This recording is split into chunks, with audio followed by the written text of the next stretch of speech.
Na hokejbalovom ihrisku v Nových Zámkoch sa v dňoch 30. a 31. mája uskutočnil už 19. ročník Primátor Cupu, ktorého hlavným organizátorom bola Novozámocká hokejbalová únia.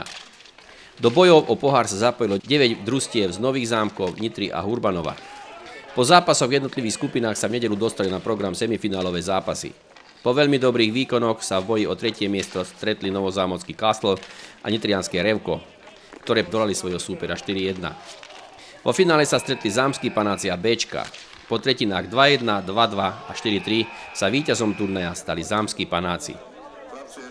Najlepším brankárom turnaja sa stal Peter Karabín z Revko Nitra, najlepším útočníkom turnaja sa stal Martin Šurnovský z Béčka, za najlepšieho obrancu vyhlásili organizátori Martina Šimeka, hrajúceho zo zámskych panákov, a najlepším najmladším hráčom turnaja sa stal Tomáš Dubnický z Káslov. Gratulujem vám k tomu druhému miestu. Ako sa podarilo Béčkam získať takúto mega hviezdu do svojho družstva? Tak ja tu s týmito chalánmi hrám od malička, tak keď ma zavolajú, tak na turnaj ti prídem, tak si preto. Čo hovoríte na úroveň tohto turnaja dvojdňového? Ako je to určite super, že chalani sa stretnú, že si zahrajú a je to zábava, no. Škoda, že sme dneska nevyhrali, no. Budete pokračovať ďalej v NHL, máte už niečo pred sebou, alebo zatiaľ ešte len jednáte? Mne skončila zmluva z Minnesota, takže momentálne som v čakaní a chcel by som zostať tam. Takže zatiaľ ste doma na Slovensku, vychutnávate slobodné dni. Ako sa vám páči na Slovensku po takej dlhej dobe? Ja mám rád Slovensko, ja som sa vždy, celú sezónu sa vlastne teším už, kedy prídem domov, takže je to tu super, ja to mám rád. No.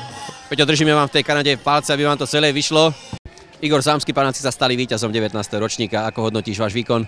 Ja som veľmi spokojný. Tento rok bol náročný v rámci ligy a to je najvyššie dokonale, pretože hráme veľa zápasov za tento rok a ja som veľmi spokojný. A takéto mužstvo, aké máme, doplnilo pár hráčov kvalitných, vidíte sám, úspech zaručený. Čo v tej hokejbalovej lige? V lige sa darí, sme na druhom mieste, hrá sa play-off. Za budúci víkend máme semifinále, takže dúfam, že to nejak vyjde a budeme o finále s Béčkami.